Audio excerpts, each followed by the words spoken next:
antes que nada, bienvenido a Casa Bobby. Espero verlos aquí de nuevo. Tenemos una serie de actividades que pueden ver por Facebook. Para mí es como dirían los muchachos, porque tengo 15, un mega placer tener a Consuelito aquí, presentando el libro del papá. Soy una gran admiradora de su papá, siempre lo he sido. Y hablando de mega placer, tener a María Gisela. María Gisela, como ustedes saben, es la hija de Marisa Rosado. Marisa Rosado para mí siempre fue una mujer muy especial.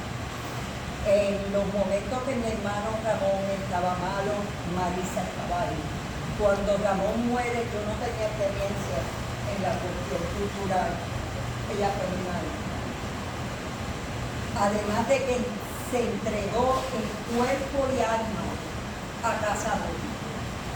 En momentos difíciles, ella solita hacía las cosas. Y Dios mío, la entiendo ahora y la admiro más todavía. Porque en momentos difíciles, yo solita también me veo en cuatro cositas. Aunque tengo una junta de directores que es maravillosa. Siempre cuando empiezo una actividad, me gusta porque para mí es prohibido olvidar, reconocer a las personas que aportaron, que permitieron que Casa Bobby existiera y dieron, esto es una labor de amor, dieron todo por la cultura puertorriqueña, tremendos patriotas. Y por eso digo, Ramón Aboy presente, Marisa y Efraín Rosado presente,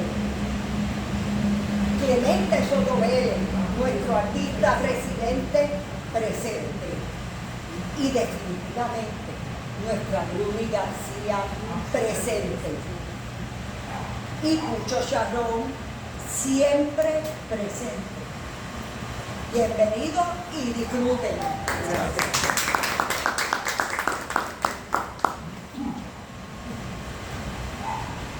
Ahora lo que procede es leer los datos de esta persona maravillosa. Tuve que contarnos un poquito a abreviar porque es una cosa maravillosa. Muy maravillosa. Bueno, María Gisela Rosado tiene un doctorado del Centro de Estudios Avanzados de Puerto Rico y del Caribe y su labor investigativa a lo largo de los años se ha concentrado en la obra poética, ensayística y de periodismo de Juan Antonio Cortés. De ahí que sus tesis de maestría y doctorado se titulen respectivamente Revitalización del mito arahuaco en la poesía de Juan Antonio Cortés y Juan Antonio Corretger, ensayismo y periodismo, 1927-1944. María Gisela, además, es cantautora, compositora y musicaliza poesía latinoamericana, lo que la ha llevado a diversos escenarios y países para presentar sus conciertos, tanto en Latinoamérica como en Estados Unidos y otras ciudades del planeta.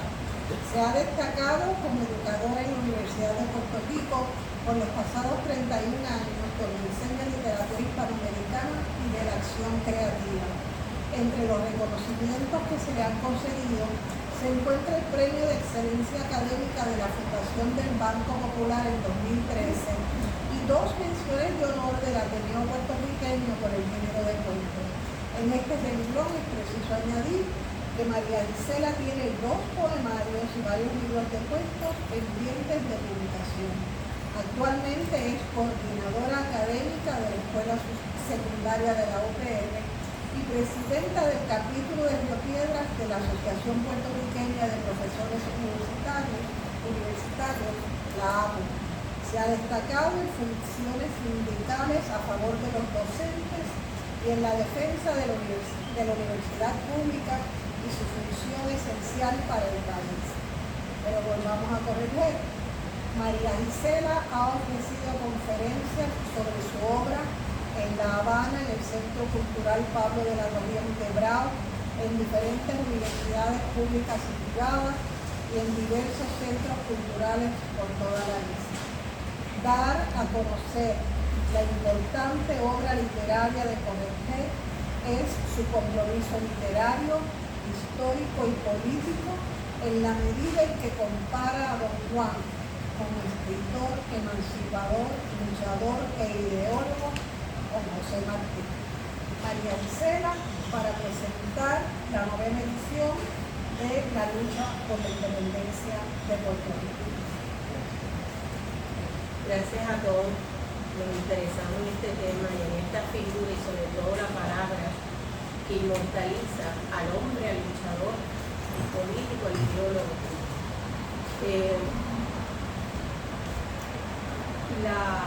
Estar en este espacio para mí es bien significativo.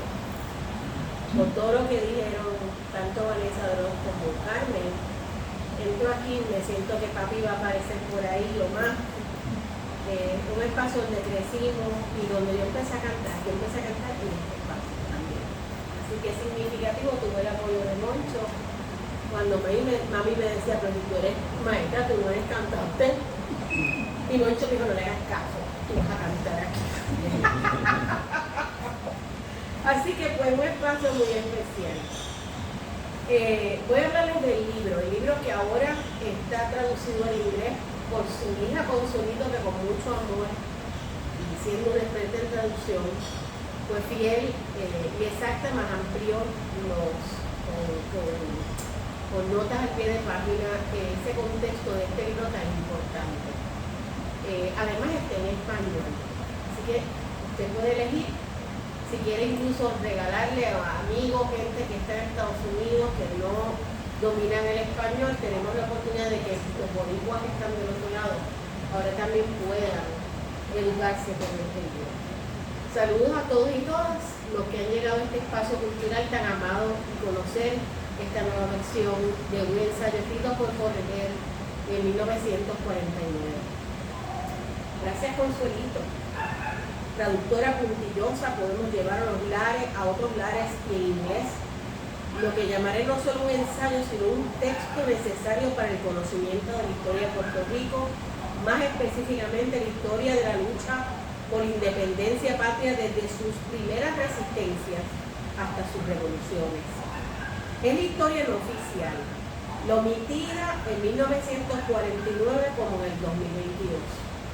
Y más que eso, un homenaje a todos aquellos ciudadanos que se rebelaron contra el Imperio Español y el estadounidense, que a su vez señala que esos otros ciudadanos venerados por la historia oficial que en realidad allanaron el camino del coloniaje a través del reformismo.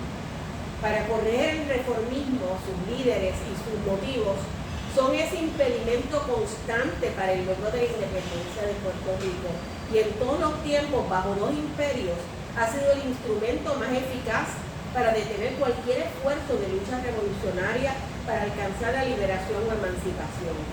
Ahora, esta cuidadosa versión en inglés y en español trasciende un texto tan importante a los boricuas en la luna y a estudiosos de nuestra realidad histórica en universidades. En fin, facilita educar con un lenguaje sin rebuscamiento, pero siempre con esa estética del poeta que es su estilo.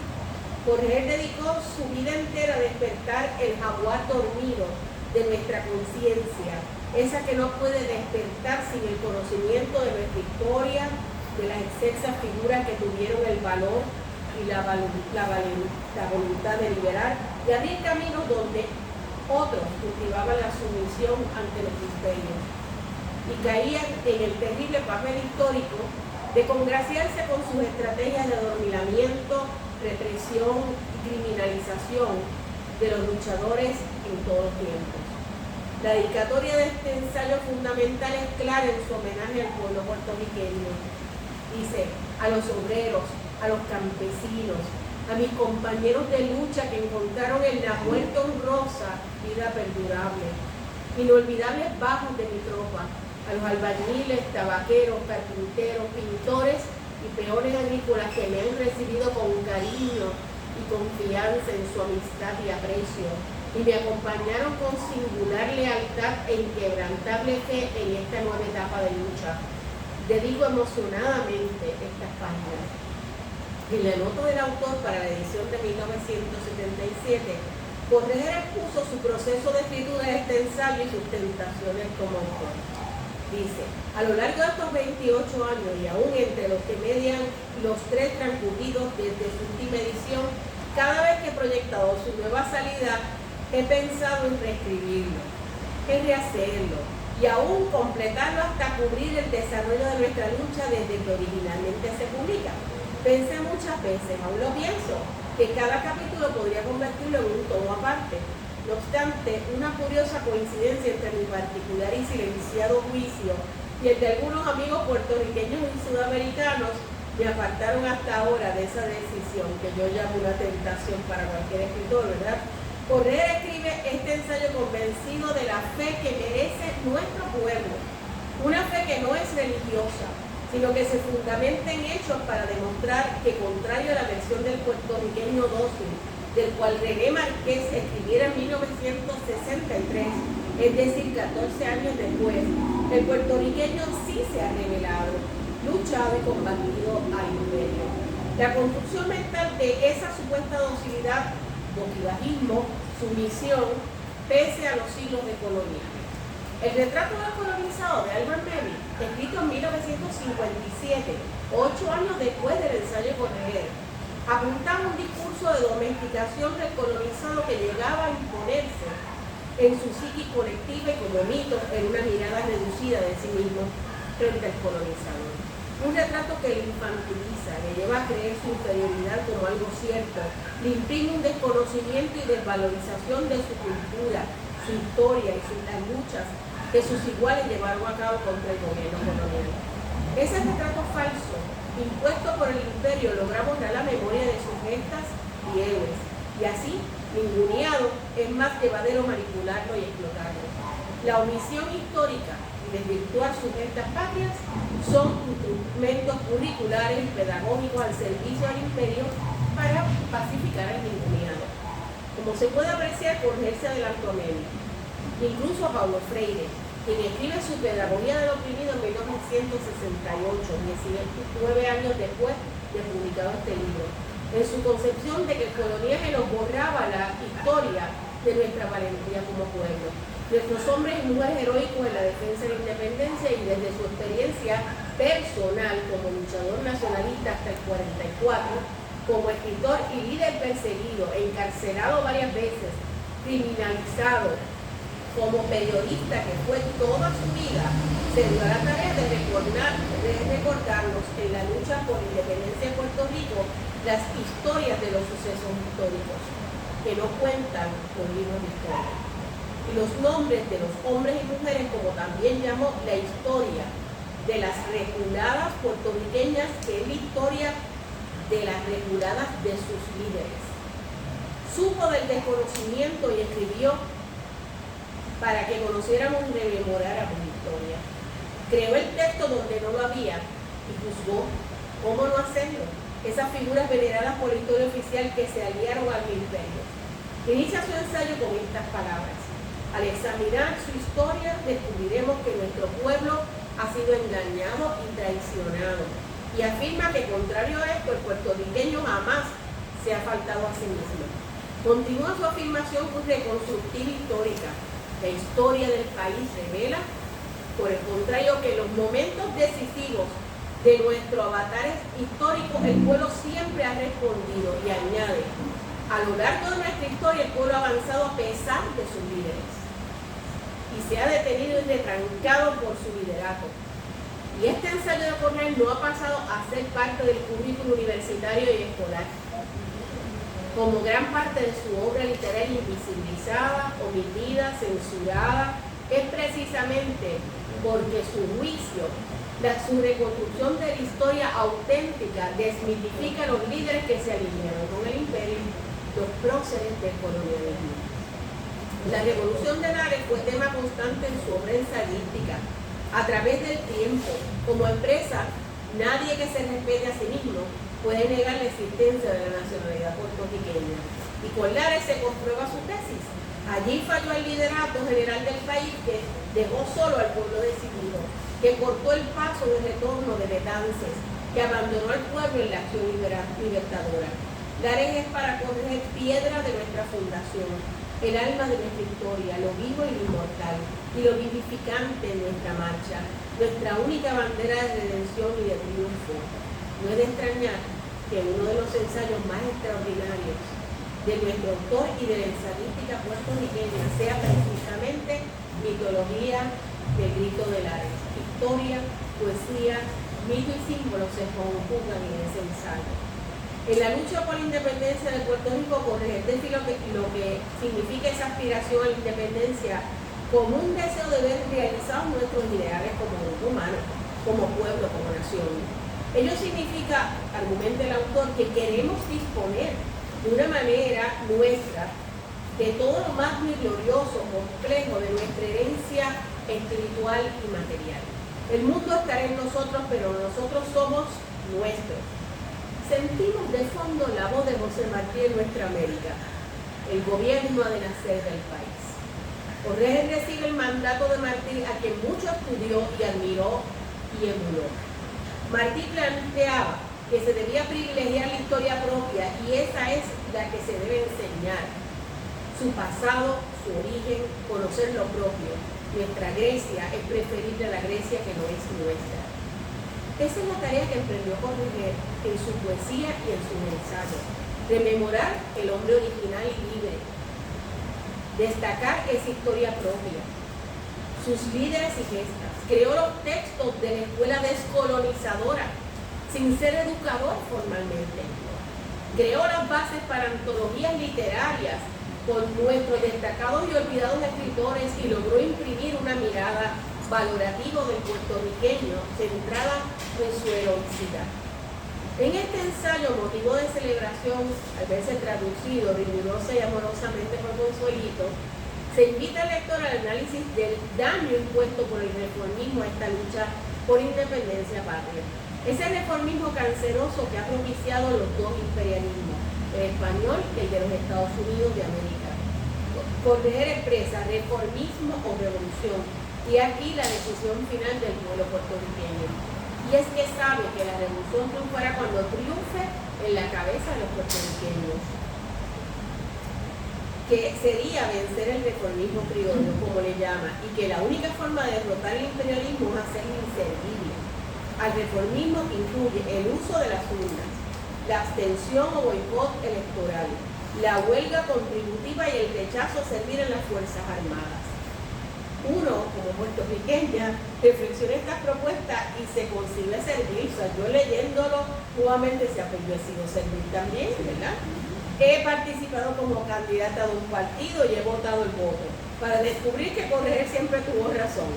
Son elecciones coloniales controladas y manipuladas, corruptas, y el imperio mira para el otro lado. He pagado mis contribuciones y tengo deudas contributivas pagadas a plazo, mientras dan mal uso al dinero y nos venden la patria. Nos roban, pero seguimos pagando. Y vemos que el servicio militar no es una salida para los pobres, hasta los hijos de la clase media, para estudiar y ser carne de cañón para el imperio. A ver si regresan con la cabeza y el cuerpo para poder estudiar, mientras se reducen las oportunidades de estudio al encarecerse la universidad pública y volverse inaccesible. Seguimos metidos en la trampa del imperio, repitiendo las mismas acciones, sin detenernos a hacer algo diferente. Correger tiene razón. Esa tendencia reformista, en palabras del autor, es exportada a Puerto Rico por los dos imperios, y la considera un veneno letal que contiene nuestras energías, debilita nuestra conciencia y frena el desarrollo de nuestra nacionalidad, nos deforma, nos desnacionaliza. Ese reformismo, por tanto, no nace de nuestra raíz, dice Correger, sino que es una nociva importación que encubre intenciones perversas, nos advierte. Fueron las figuras asimilistas a la monarquía española en un tiempo y a los yanquis posteriormente. Todo el dolor, la frustración, el saqueo y el despotismo extranjero son el resultado de estos partidos y figuras reformistas que engañan al pueblo y le sirven al imperio. El examen histórico de este libro destaca a José Campeche, quien representa la aparición del genio puertorriqueño plasmado en expresiones artísticas del siglo XVIII, al mulato Capitán Enríquez, quien desde lo que llama el fondo de la esclavitud logra traer una flota mercante de velas y prospera.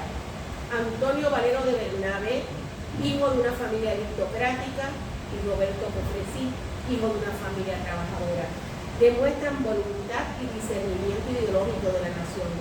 Valero es el primero que pensó claramente en la independencia del país y junto a Bolívar, con las condiciones necesarias, hubiese logrado la independencia como el resto de América.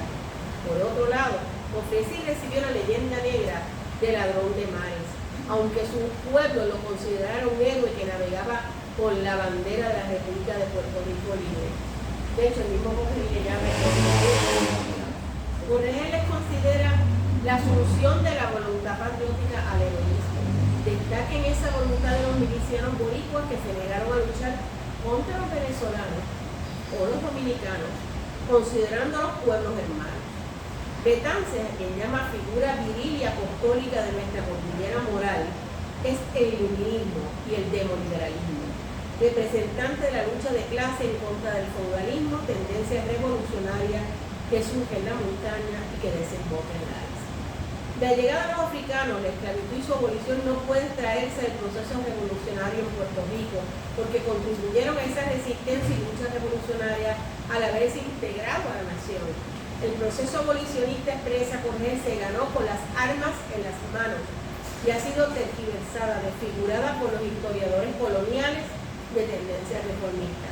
Nuevamente se observa la conciencia del autor de la necesidad de reescritura de la historia nacional, liberándola de la tergiversación, las omisiones y la mentira, propaganda que diluye nuestra propia valía como pueblo. Lo afirma, no es tarea de este folleto enumerar las vicisitudes y el detallado progreso de esta lucha. Sirve únicamente para la aclaración de nuestro pensamiento histórico y acicate a nuestra memoria de pueblo. Es esta clara intención pedagógica de descolonizar. De ahí que mi tesis doctoral precisamente considerara la obra ensayística de Corregel como una de educación para la libertad. Su ideario queda claro en esta relectura de la historia. La revolución es la palanca del pueblo. El reformismo es el freno que el opresor impone al derecho del pueblo. Basta pensar en esos esfuerzos del pueblo mismo por defender sus playas, sus recursos naturales, la resistencia por huracán María, que se alzó el pueblo humillado por el descaro de los reformistas, que le desprecian desde los chats. Y esos brotes, esa resistencia siguen siendo las palancas de las que habla Corregel, hasta que la resistencia cobre otras formas y sea contundente, pero no basta el brote. Hay que educar en historia y conciencia política. Como el reformismo, la autonomía de fines del siglo XIX tampoco nació en la patria, sino en las necesidades del Imperio Español, una respuesta pacificadora ante las luchas revolucionarias de la América hispana, en su necesidad para mantener su dominación sobre algunas de sus colonias. Corregel en su análisis del autonomismo apunta que tras la muerte de Valdoriotti y de Castro, refleja los claros síntomas de un movimiento estancado o empantanado, rivalidades individuales, luchas de personalidades, fraccionalismo político. Ese autonomismo se divide en abyección de un sector y mayor abyección del otro sector, pero abyecciones ambas. Luis Muñoz Rivera representa el de mayor abyección y es el sector que triunfa con el reformismo futuro. Contextualiza la lucha revolucionaria del Caribe, arde Cuba y enciende a Puerto Rico, se organiza el clandestinaje en Cuba, se destaca el mayagüezano general Juan Río Rivera, mientras el reformismo autonomista solo tenía sed de presupuesto y ambiciones personales e infundieron miedo a la revolución, que era una estrategia para dominar Muñoz a sus detractores dentro de su propio partido. Buscaba neutralizar a los revolucionarios para que no se detuvieran sus fines antipatrióticos y sus planes burocráticos. Se persiguió a los revolucionarios, una constante vigilancia o espionaje que trascendió el país. Ocurre la invasión estadounidense y se detiene el proceso natural revolucionario. Surge el nuevo liderato y un proceso de reconquista de nosotros mismos ante lo que representaba la otra metrópoli, sus intereses, su idioma y su plan de asimilación. Corregel analiza la crisis del 98, los efectos de la invasión y el hecho de pasar a ser colonia yanqui. A Muñoz Rivera le faltó estatura, dice Corregel. Las partidas sediciosas involucionaron a la delincuencia, el gabinete autonómico dimitió como cordero y el liderato reformista se volvió colaboracionista. Calle tras cárceles periodistas del campo revolucionario, mientras el liderato reformista suplica los favores del nuevo amo. El imperialismo estadounidense descubre la utilidad del dócil reformismo criollo. El general Marx cita el autor. Concluye que Puerto Rico era un pueblo no acostumbrado para defender sus derechos con las armas en la mano, pero inclinado a la discordia politiquera. Creo que Marx lo leyó bastante bien. Además, como su población era mayoritariamente blanca, debía fomentarse el prejuicio racial. Y el ejército pondría sus recursos al lado de la minoría negra. Son este sector el que funda el Partido Republicano Histórico, con José Celso Barbosa a la cabeza, un eleccionista sin trabas. Mientras Muñoz Rivera y su Partido Federal lo cubrieron como líderes con la falsa imagen de campeón de la libertad. Con ambos líderes se facilita la americanización del puertorriqueño. Con los americanos se pierden los mercados del café, que por él lo llama un atraco a la economía puertorriqueña. El cambio de moneda desfavoreció a los criollos por la devaluación de la moneda española, aumentó la deuda hipotecaria y subieron los arrabales, la miseria y el hambre. Correa cita publicaciones del gobierno de Estados Unidos como que evidencian el plan imperialista. Puerto Rico, a Guide to the Island of Boyquén. Puerto Rican Reconstruction Administration in cooperation with the Writers Program of the World Projects Administration, sponsored by the Puerto Rico Department of Education, the University Press Society de Nueva York en 1940. Cito otros libros de la época que revelan por qué se negaron préstamos maliciosamente tras el paso de San Ciriaco a los dueños de los cafetales, obligando a sacar clase a unirse al liderato reformista.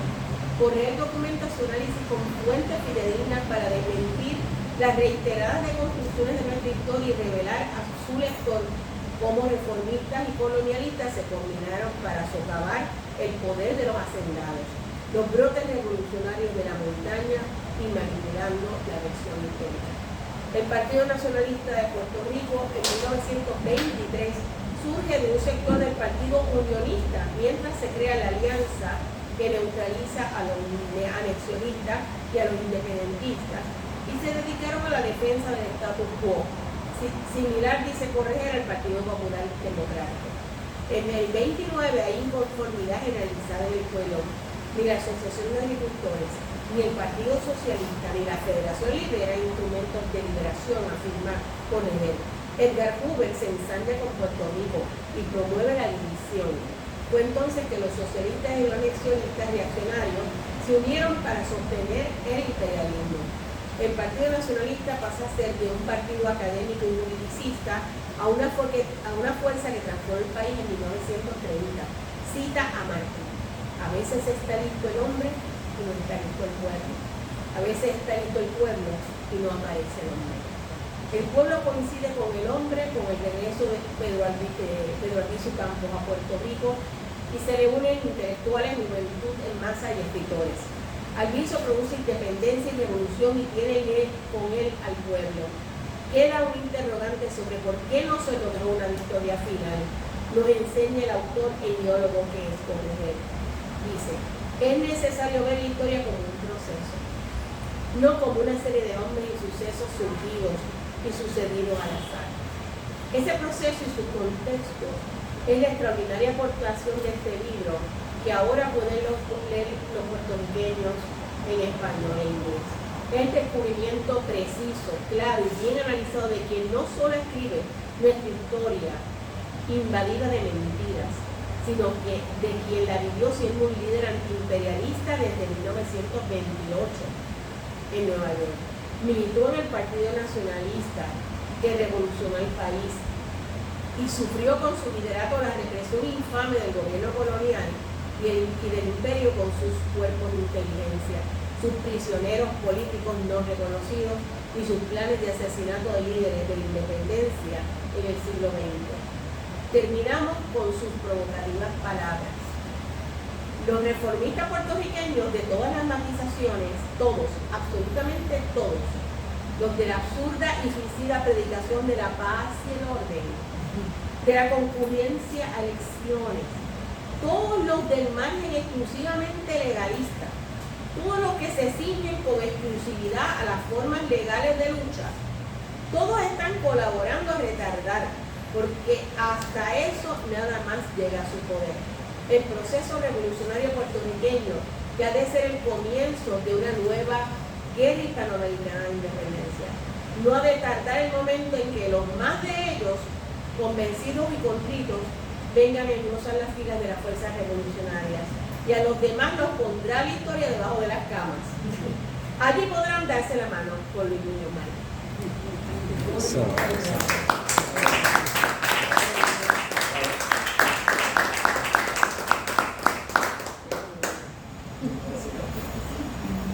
Tenía un sentido del humor. De verdad que sí. ¿Allá usted dónde va? ¿Debajo de la cama o va? ¿Tienen alguna pregunta, algún comentario? Bueno, yo entiendo que lo que has expuesto quita un poco de las telarañas que hay ahí que nublan la vida. Excelente exposición. Es una síntesis hasta el Partido Nacionalista, pues el Partido Nacionalista en adelante, que él lo cubre también en el libro, pues tal vez un periodo que se ha estudiado un poco más, ¿verdad? Pero él tiene una mirada tan intensa de todo lo que ha impedido, y él entiende que mayormente es como los reformistas utilizados por el Estado han retardado el proceso de ser nación. Es que yo creo que lo más interesante es que los reformistas se dan cuenta de cómo están retardando, porque está en la inconsciencia y negación de que el efecto o consecuencia que eso tiene es retardar lo que es inevitable. Me parece a mí que nosotros resistimos contra los españoles y todavía estamos resistiendo y seguimos hablando español, aunque nos quisieron imponer el inglés. Pero yo creo que valía la pena como que hacer una exploración más profunda de qué es lo que verdaderamente significa reformismo, que es como por una curita, pero no pasa nada. O sea, ¿verdad? Eso sería tema para un buen diálogo, las diferencias, ese discernimiento. Por eso yo dije que yo también me sentía mea culpa, porque me acuerdo cuando le dije a Consuelito que yo iba a estar en un partido con una posición ahí. ¿Te acuerdas? No dijiste nada, pero ese silencio fue bárbaro. ¿Y qué yo descubrí? Que había unos microimperialismos en los mismos partidos. Descubrí que cuando acá se estaba trabajando sin una estructura muy formal porque era un partido nuevo, por otro lado, el andamiaje de los partidos tradicionales da miedo. Y ya llegan comprometidos económicamente al momento de la elección. O sea, ya las guaguas con la cara de fulano son 20 guaguas, las guaguas de Greyhound con todas las bocinas. Ya hay corrupción, no hay que llegar al poder, ya se ve que esa campaña es millonaria y la está aportando sabe Dios quién.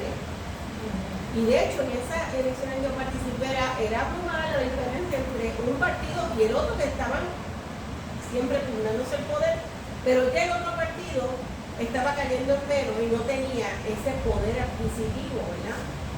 Y ni hablar el Partido Independentista, el PPT, los que vinieron después, ¿verdad?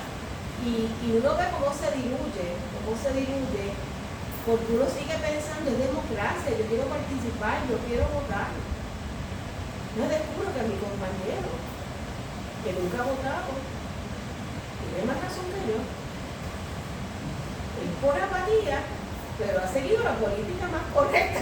¿Para qué votar si al fin y al cabo no deciden? No hay cambio, siguen las mismas políticas de saqueo del país, de endeudarnos, de de no enfrentar el poder imperial que es la Junta de Control Fiscal. Esa gente no viene más que a quedarse con las tierras de este país, viene a quedarse con todo. No es para los bonistas, no es para el país. Y yo creo que el país ya ha ido despertando. El pueblo ya sabe que las mentiras que le dijeron no son reales. Por eso todavía hay esperanza, porque esos brotes del grupo que defiende la playa, los que defienden contra contaminación, son núcleos. Lo que ha faltado es la voluntad de unir ese núcleo, porque no ha habido líder. No ha habido un líder en este momento. Es un líder y va a aglutinar. Ahora, ¿dónde está ese líder? Como decía Martín, está la gente está molesta. La gente de todas las edades hay molestia. Sí, pero para ser ese líder tiene que romper con todos esos esquemas anquilosados en la psiquis individual y colectiva.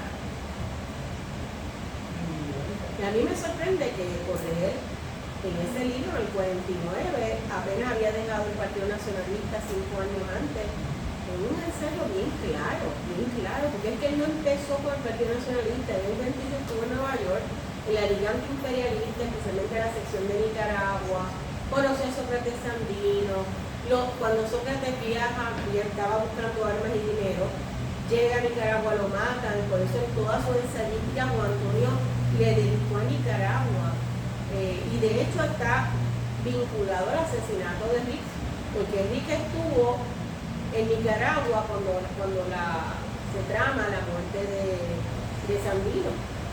Y entonces cuando regresa a Puerto Rico, obviamente viene con una misión que es de matar a Albizu. Y entonces, Resach Felipe, ¿verdad? Felipe Resach, yo siempre he cambiado apellido. El de Normandy, ¿cuál era? Resach Felipe. Los presenta, se reúnen allí, ¿verdad? Y eso no impidió que siguieran todos los atropellos, ¿verdad? Pero hay un cuento maravilloso de Correa, un cuento, es un artículo donde él narra que una vez iba para Ponce, camino a Mayagüez, y se le paró un carro al lado, y él iba con otro compañero y van a hacer alguna actividad en Mayagüez, y le dijo que miraran, que el maestro lo estaba llamando. Entonces tuvo que mirar para ir a donde Albizu. Albizu acaba de desayunar, estaba terminando. Y él decía, ¿cuál era la prisa? ¿Verdad? Porque no entendía la prisa, lo que pilló del camino. Y él le dice, tú eres la persona más vinculada a la cultura. En Ponce te está esperando un pianista chileno. El pianista tiene mucha fuerza en las manos. Y esa persona que él iba a matar de mí, para estrangularme. Él no va a llegar a mí si no llega a través de ella.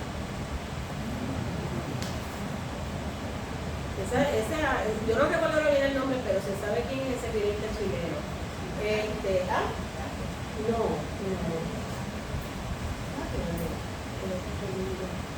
yo tengo muy mala memoria. Pero eso me parece una historia fascinante de cómo era la relación de ellos, incluso pasaron los años, se sale del partido, entra el Partido Comunista, lo votan del Partido Comunista por tu mamá, porque ellos no encajaban en un espacio ni en otro porque ellos creían en la revolución. Entonces, desde el 50 hubo una famosa reunión que se dio entre Albizu y Correa, que no se sabe a ciencia cierta todo lo que hablaron, pero Correa estaba bien públicamente bien fuerte contra lo que estaba pasando en la revolución del 50, y un experto en Correa que conocemos mucho, la información que tiene que como fue, bájale un poquito, que la represión estamos recibiendo ahora mismo bien dura, pero ellos siempre tuvieron una hermosa relación y un respeto mutuo.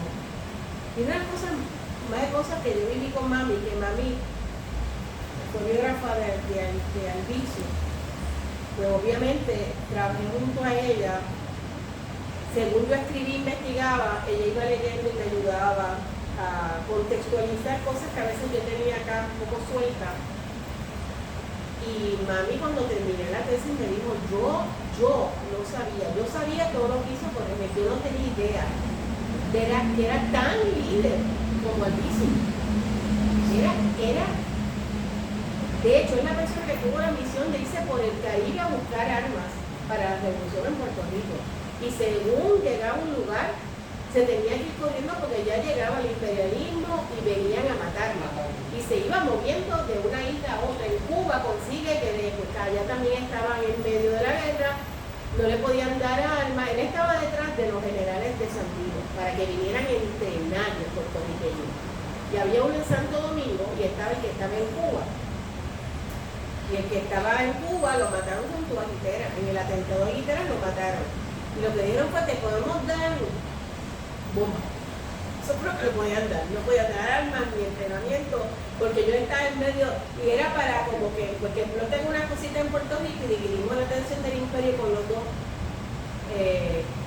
Pero por él le pasaron muchísimas cosas interesantes. Fue el escritor más internacionalista que hemos tenido.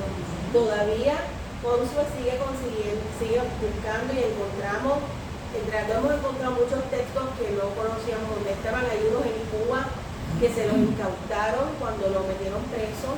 Todo lo que había publicado en Cuba, se han conseguido algunas cosas, pero no todo. Y él iba y aprovechaba cuanto programa radial y escribía y publicaba. Por eso estuvo preso en El Príncipe, ¿verdad? Junto con el grupo de los minoristas, los de la Acción. Y cuando regresa de Cuba, entonces funda La Palabra de los Nacionalistas, que fue un periódico que también fue incautado aquí en un momento dado cuando él lo meten preso, siguió don Paulino Castro a cargo de ese periódico. Y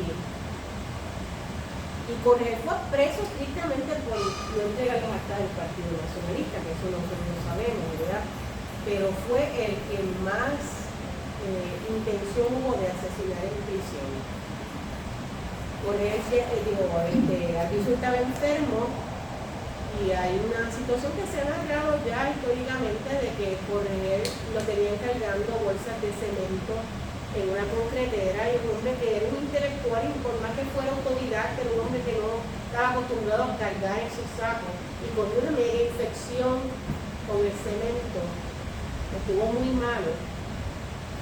Arbizu comunica un cura de la prisión y tiene el médico que nada más visitaba una vez al mes, le inyectó penicilina porque lo habían metido con esa infección en la morgue para que se acabara de infectar y morirse. Por eso le dijo Arbizu a doña Isabelita Gutiérrez del Arroyo que el día que él decidiera ser traidor había que perdonarlo por lo que él vivió en el infierno de Atlanta. Pasa que ellos decidieron no hablar de Atlanta públicamente ni con los historiadores, salvo con Isabelita, porque no iban a hacerse ni las víctimas del imperio, no iban a asustar a los que estaban luchando de que les podía pasar eso. Y así que quien tiene esa información, pues todavía no se ha podido rescatar. Tenemos que movernos a la Biblioteca de Historia del recinto, que tienen que clasificar esos documentos llenos de hongo y dar con el testimonio que le dio Arbizu a doña Isabelita. La situación hoy en día es quizás mucho peor que la que había en la última vez. Hay quienes pueden arguir que quizás podemos llegar a la independencia por medio del voto.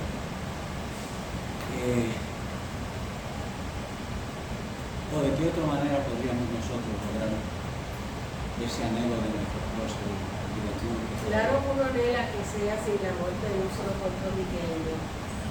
Claro que no quisiéramos ver un hijo, un nieto de nosotros muerto ni nada. Pero no hay ningún pueblo que lo haya adquirida su independencia y su soberanía si no ha luchado. Porque es que el imperio no suelta. Ahora mismo el imperio está más metido que antes. Están metidos con los terrenos que quieren para sus negocios, quieren nuestras playas. Cada uno estamos en otro proceso de imperialismo bien fuerte. Ahora tienen más escuelas bilingües, muchos americanos que se están dándose el proceso de Hawái y de Alaska, donde vamos a terminar siendo menos que ellos. Así que todo apunta a que estamos agotando el tiempo, ¿verdad? Pero una cosa interesante es que Puerto Rico de momento, lo que menos nos imaginamos, lo que nadie planificó, lo que ningún líder pudo prever, ocurre algo que es lo que levanta este país. Y esa es la esperanza que tú tienes. Ojalá vuelva un verano del 19. Pero ya se ve, y había en el control de las masas gente que tenía educación militar. Mis hijas estuvieron ahí, yo no, con muchos que estuvieron ahí.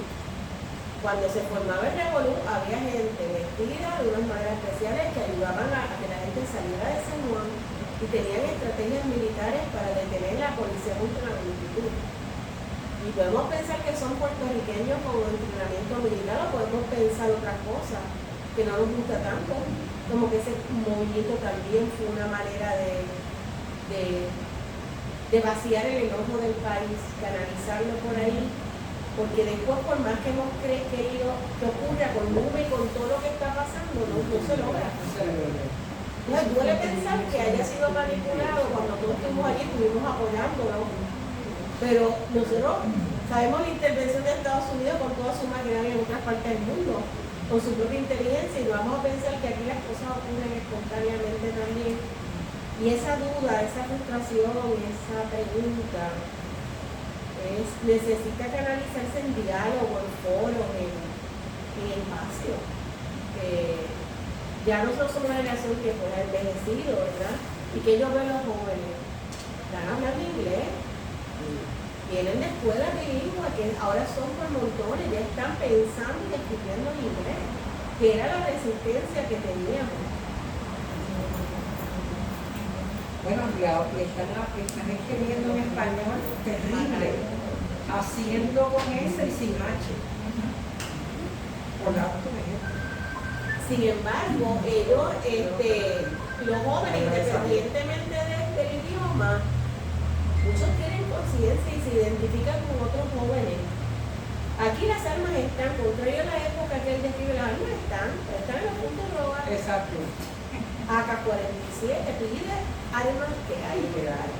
Que no se haya dado el bunte de los que la necesitan por otras cosas. Bien interesante. Porque no había armas en la época que estaba el pueblo dispuesto a pelearlo. Y había quien adiestraba. Tenemos más gente que todas las milicias, pero no necesariamente han cobrado conciencia política. No sé, a ver qué pasa. ¿Cuándo se da el cruce con los puntos?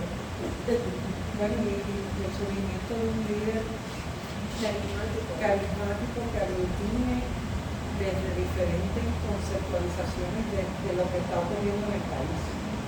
O sea, hay unos brotes, como lo acaba de decir, el de ser Molina que hace una denuncia y entonces a una gente le encanta y a otra gente lo rechaza por el estilo, pero el contenido es contenido, pero no hay y además esto no es unifactorial, son demasiados elementos que tienen que cruzarse con una red para que haga sentido y tenga fuerza. Y ha habido esfuerzos, hay esfuerzos políticos y partidistas de unir gente diferente, pero hay algo que todavía no han logrado, posiblemente. Es que se pasan peleando uno con otro. Están los que se acomodan y ya, hasta ahí te acomodé. Quiero estar los 4 años siguientes, me voy a acomodar. Deja ver cuánto me puedo llevar en 4 años. Y hay gente que no se quiere llevar nada, pero están dentro de ese mundo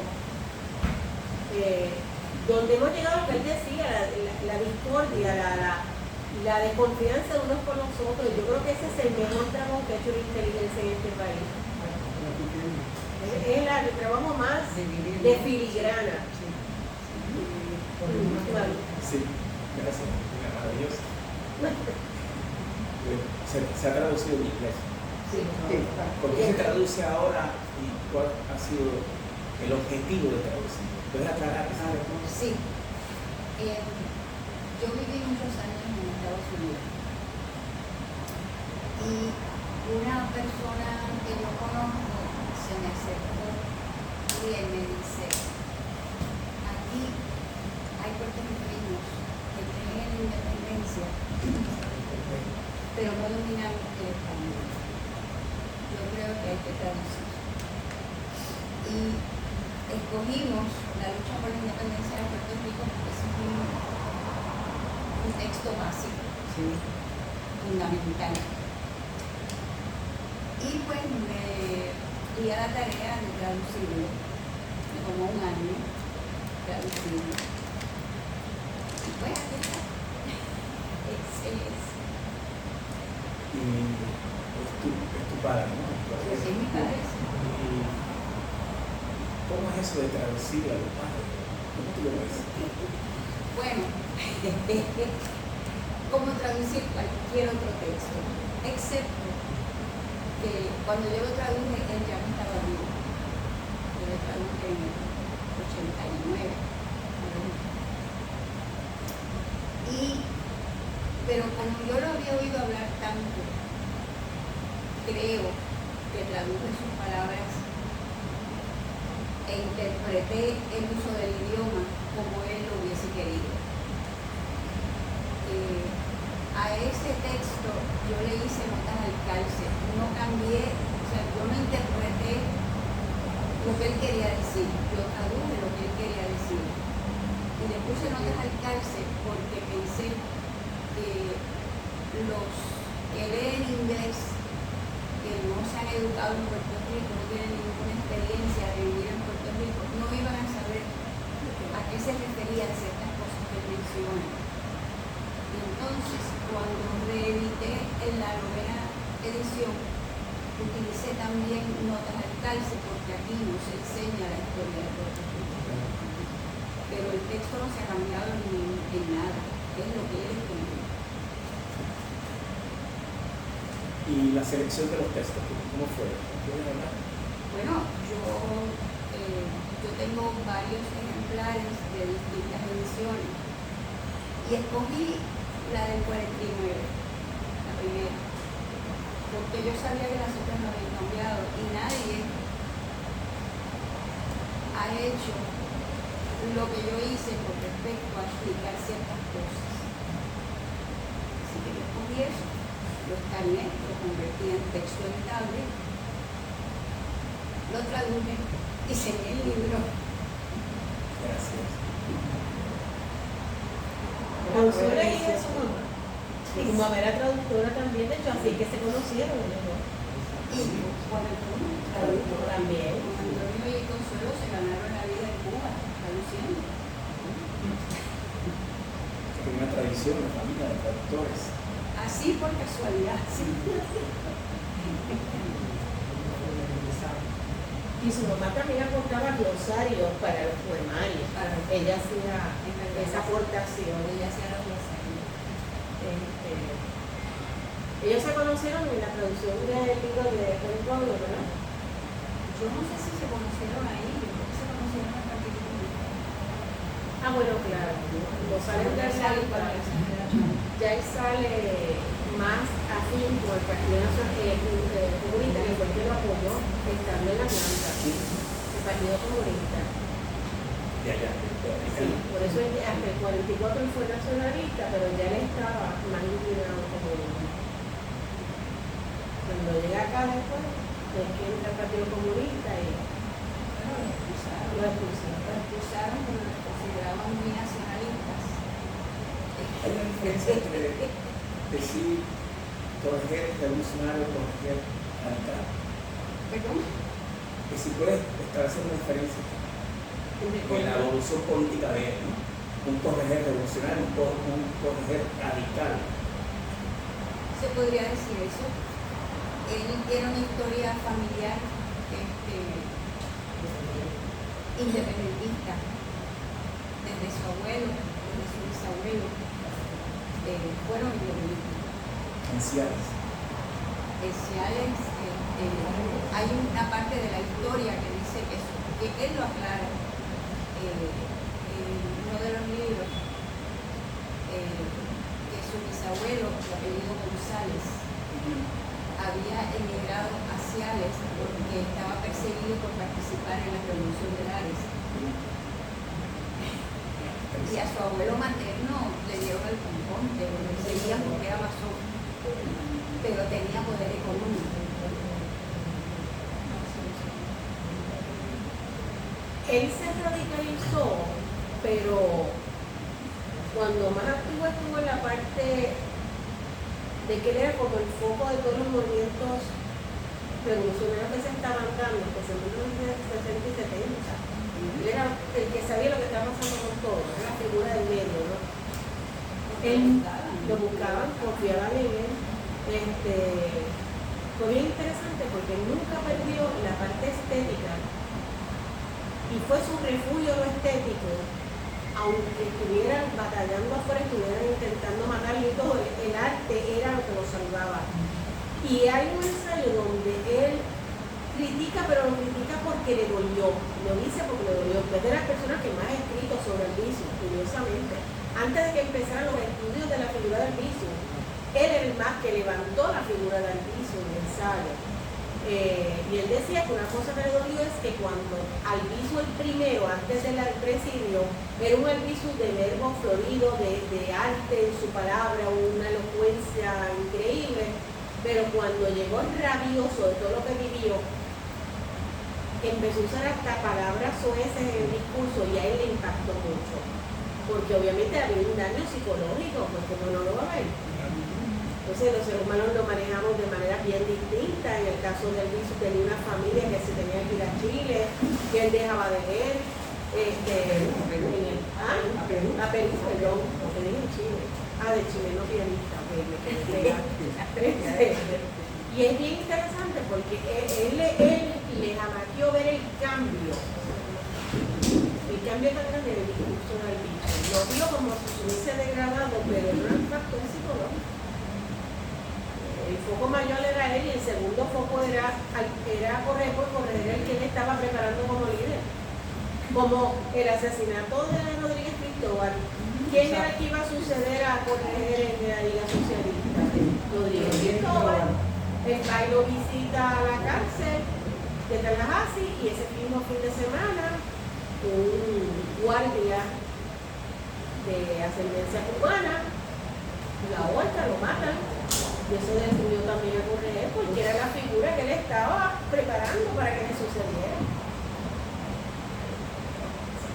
Y duele porque él está siempre rodeado de jóvenes, está bien rodeado de jóvenes. Yo lo vi en una conferencia de John Harper para principios de los 80, creo, 83. Y se veía, primero él relata la persecución, cómo le rompían el baúl del carro, cómo lo detuvieron una vez en Boston por días y después dijeron no fue que nos equivocamos porque pensábamos que era otra persona, pero era para perseguirlo.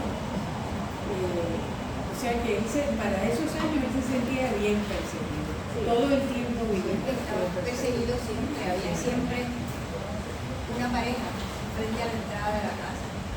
Y claro que él decía, José, que tú siempre me has contado que él decía que yo duermo tranquilo porque tengo vigilancia.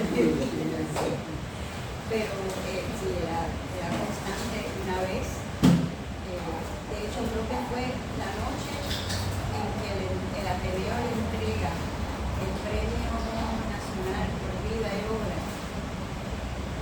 Llega a la casa y hay un cerco de fuego alrededor de la casa. Y si no llega a ser por un compañero que vino con un machete en mano y cortó ese fuego, la casa se quema y se quema con ellos adentro.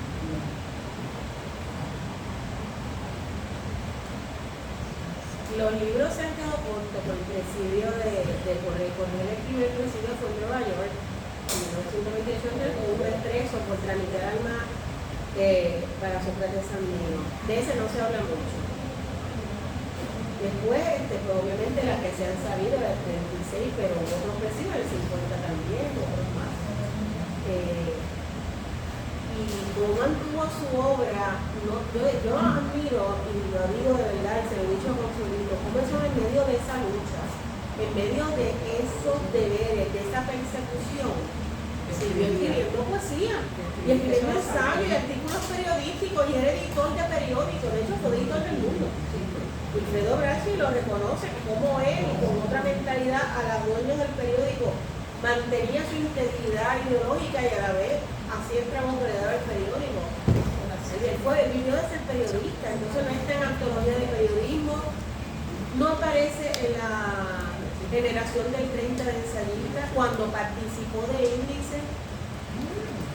Está omitido. De hecho, en un momento dado encontramos una antología en la universidad que Jaime Benítez pidió hacer una antología de 2 tomos de ensayismo. Y él pidió, curiosamente él pidió que incluyeran a Correa. El mismo Jaime Benítez pidió que estuviera. Y lo que pasa es que nunca se publicó esa antología, está en la universidad, en la hemeroteca. Pero él pidió que se incluyera. Pero si era de los mejores periodistas y ensayistas desde joven. Mira, pero el mismo Jaime Benítez que expulsó a Maribra. Sí, sí.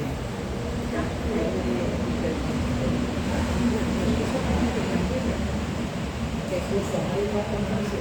Está en toda la documentación de esa antología, claro que lo buscó. Hay que buscar el momento en que se da el libro, el momento donde ocurre lo otro, ¿verdad?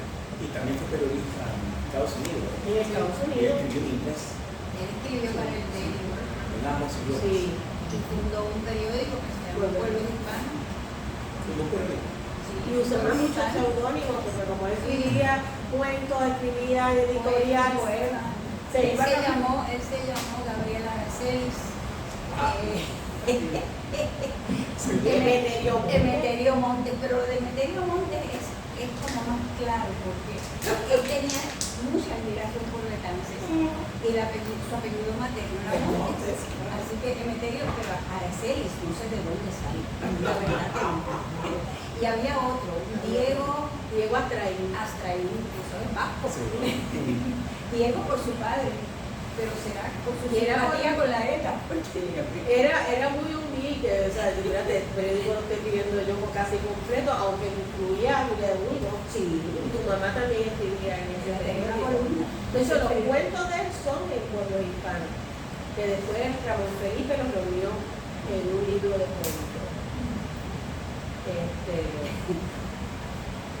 él, te voy a decir una cosa, hasta el 40 y pico, él le mandaba los libros de poesía a Muñoz Marín. Ellos son amigos de juventud. Uno de los primeros trabajos como periodista fue en los periódicos donde estaban Muñoz Marín. Ellos se vienen a pelear ya cercanos a los 50. Pero yo encontré en la fundación de Muñoz Marín la notita de él mandándole libros hasta el 42. Estoy leyendo la memoria negra. Ajá. No menciona todo. Y lo que viene detrás de él en su homenaje así para Navidad. No lo menciona. Y yo, que después, bueno, ya tuviste como termino diciendo que hay que meterse bajo la cama, porque el que traicionó su propio ideal fue Muñoz. De jóvenes ellos eran otra cosa. No fue de izquierda también. Yo se lo dedicó. Él le dedicó un poema que se titulaba Devolvamos a la banda. Y después se lo dejó. Le retiró la Se dedicación. retiró la Era su amigo de juventud, ¿verdad?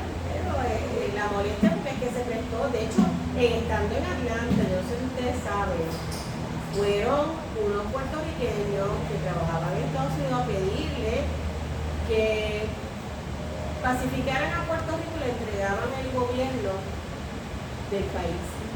Albizu no quiso atender. Y entonces, cuando ellos le dijeron que no, vinieron acá y le ofrecieron a otras personas que estaban a cargo del Partido Nacional y le dieron que no. Pero Muñoz aceptó, dijo que sí. O sea, que no llega porque el pueblo lo que es eso, fue una estimaña para pacificar. El meterlos presos casi 10 años era para que la gente se le olvidara el nacionalismo. Tenían una gran fuerza en el pueblo, pero al sacarlos del escenario y desterrarlos, porque el presidio del político no admitido, porque entonces no admite que tiene un solo preso político. No admite. Es una historia bien interesante. Yo espero sacar pronto la tesis porque tiene muchos datos de la vida de. ¿Lo has publicado todavía? Ay, tú no sabes.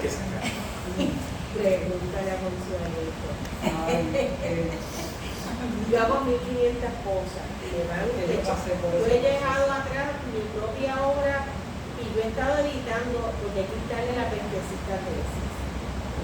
A que parezca un libro. Y hay cositas que a veces están repetidas, pero esa tontería me ha impedido. Tengo una editorial de Lucilia, que ya tienen todas las fotos, tenemos una portada de guapísimo, en el Ay, tan parcial, bello, sí. como un periodista joven en una foto hermosísima.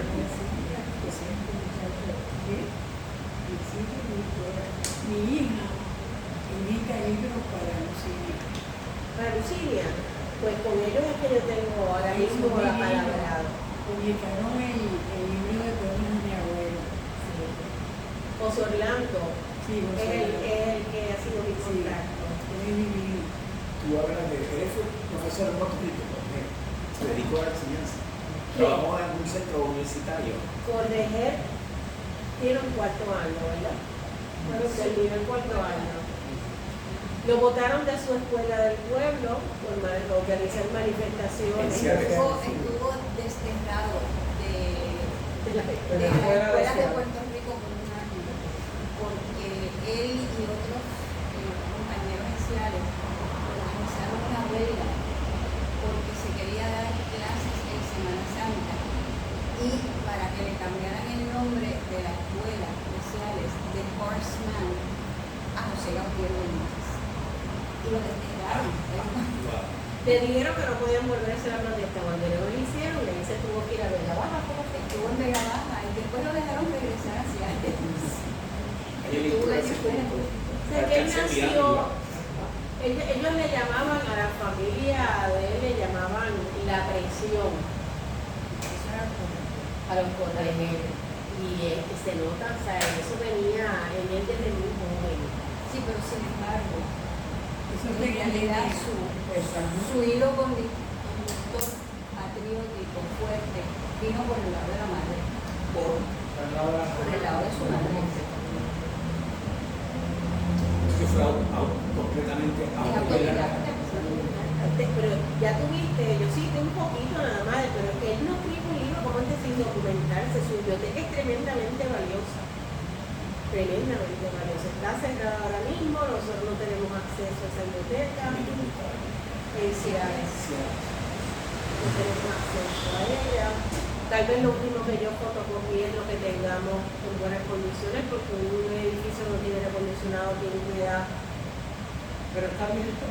Ahora, ¿Está abierto? el primer piso. Lo abren por siglas, lo abren por siglas. El problema es que tienen que venir más un relevo de investigadores. Sí, exacto. Porque, por ejemplo, está el sector político que quiere que lo político prime en la investigación. Perfecto. Y están los que buscan la poesía, buscan su ensayística, su periodismo, su internacionalismo, su epístola, porque él se escribió con Raimundo y todo el mundo. O sea que no hay una recopilación de su obra completa. No existe. Bueno, existe poesía, el instituto hizo 2 veces y ahora la más completa la va a hacer Consuelo. Estoy preparando las obras completas. Pero su obra completa. Ahí. Todas, todas. Eso me va a tomar años. Pero primero va a ser la de La poesía, poesía es la que hacer. que es bien voluminosa.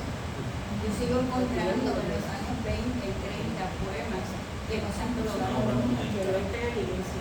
que no se antologaron, que están en repertorio americano de Costa Rica, hoy en Cuba, aquí en el Puerto Rico Ilustrado, en Alma Latina, pero algunos de esos poemas nunca se incluyeron en una antología. Seguramente no se encontraron nunca. Yo no lo buscaron, A mí que no me no se gustaron. buscaron. Y así hay de otros poetas. Así hay de Clemente, de Evaristo Rivera. Hay mucha obra todavía, mucha investigación que hay que hacer en el país con las revistas. Y Consuelo Consuelo también. escribió poesía. ¿Y tu obra la consideras una biografía? O Perdón. tu obra que escribiste, doctoral. que se la considera una biografía? No, ¿No? es un mogollón. Un rico mogollón que lo catalogaron de excepcional por el mogollón. Debe ser. Es decir, porque ¿cómo yo puedo analizar La obra ensayística y periodista, si yo no contextualizo qué está pasando en el país y dónde estaba él, cómo él se movía, así que pues yo me di la tarea que lo que se había escrito aquí, allá y más allá de él, pues lo fui organizando y según voy por etapas de su primer periodismo que es cultural, pues voy ubicando los datos de esa época, lo que está pasando en el país y la obra. Entonces aparece el texto y se analiza el texto. Así que entro en aspectos históricos, en aspectos vivenciales, para entender esa obra, porque es que poner la obra sola y analizarla literariamente, no hay manera de que el que va a entrarle por primera vez a corregir. Entonces, como encontramos textos que no conocíamos aquí en Cuba, que los historiadores nos ayudaron a dar con ellos, las cartas de 50 años de amistad con Marinelo, pero no tenemos las cartas de Juan Antonio de la Biblioteca Marinelo, así que es una cosa que tenemos pendiente.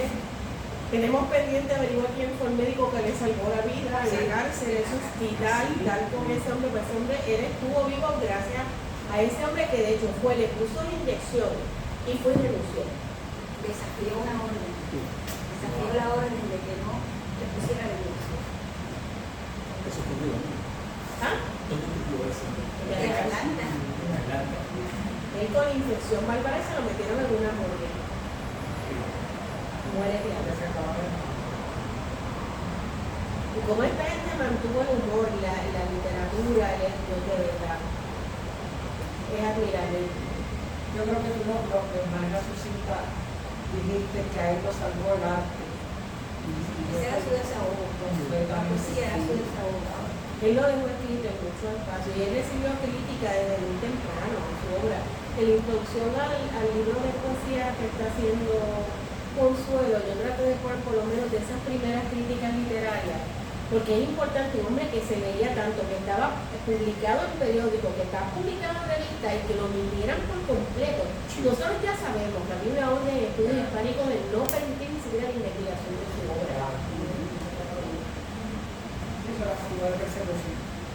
Sí. Conocen este documental sobre Rafael Cáncer Miranda, ¿no? Buenísimo. ¿Cuál era la relación que hay entre los dos? ¿Puedes hablar un poco? Bueno, se conocían. Porque hay como- Rafael era parece una mucho historia más paralela, joven. ¿no? Los dos. Rafael era Tienen mucho historias más joven que paralelas. Juan Antonio. Yo creo que pasó tantos años en prisión que no tuvieron la oportunidad de conocerse bien. Pero Juan Antonio confió en él cuando hubo una situación con un preso político que estaba refugiado en México y dejó a Rafael encargado de solucionar eso. Y lo hizo. Lo hizo. Qué bien. Yo no tuve el honor de conocer a Juan Antonio, sí lo vi en actividades, pero le puedo entrevistar nada. Cuando yo empiezo a investigar la obra del poeta y la muere. Sí. Perdón, intervención. Yo necesito que todos ustedes estén aquí para hacer una foto con ella. Porque yo me tengo que ir. Digo, perdón. No, está bien. No, un momentito, ¿verdad? No quiero No, o sea, porque puedo por parecer muy complacerte. puedo Esta parecer foto muy también que es yo quiero, histórica. pero que todos estén, todos son todos. Y Hay que documentar el momento, No, no hay claro. problema. Vete,